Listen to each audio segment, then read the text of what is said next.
מזה 5 שנים בית ספר לב 21 יחד עם הסגל המדהים שלו והתלמידים הנהדרים מתנדבים במחווה אלון במסגרת תוכנית גדולים במדים. תוכנית גדולים במדים נוסדה לפני כעשור במטרה לשלב צעירים צרכים מיוחדים בצה"ל. בעצם הצעירים מקבלים הזדמנות שוויונית לשרת, לתרום, לרכוש את החוויה הצבאית, ובמסגרת זאת הם רוכשים כישורי חיים ועצמאות ויכולות חברתיות ותעסוקתיות.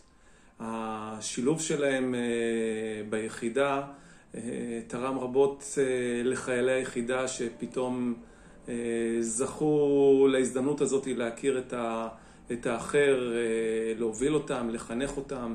כבר לא סתם עבודה משעממת בבסיס. יש חבר'ה שבאים עם כל המוטיבציה וכל הרצון ועם כל האתגרים שלהם ומסייעים ליחידה לעמוד בקשירויות שלה ולארגן את הציוד ללוחמים. השילוב שלהם ביחידה בעצם גרם לכמה אפקטים.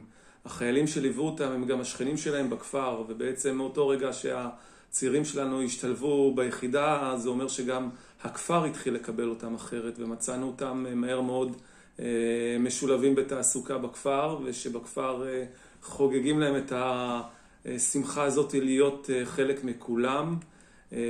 בית הספר עושה עבודה מדהימה, כל פעילות כזאת ביחידה היא בעצם הופכת להיות כיתה מחוץ לבית ספר, שהסגל המקצועי שמלווה אותם מצלם, בוחן, בונה תוכניות אישיות, ואנחנו רואים את ההתקדמות שלהם. אנחנו רואים את ההתקדמות שלהם בדברים הכי טריוויאליים, בכניסה לחדר האוכל, בישיבה מול השולחן, יחד עם כולם, עם כל החיילים, כולם אותו דבר, ואנחנו רואים אותם בעצם גם לומדים, גם מחכים, גם רוכשים כישורי חיים, כמו כל החיילים בצבא.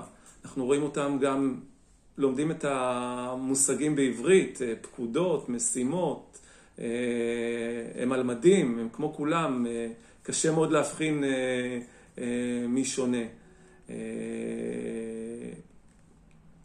אני חושב שהבית ספר עשה פה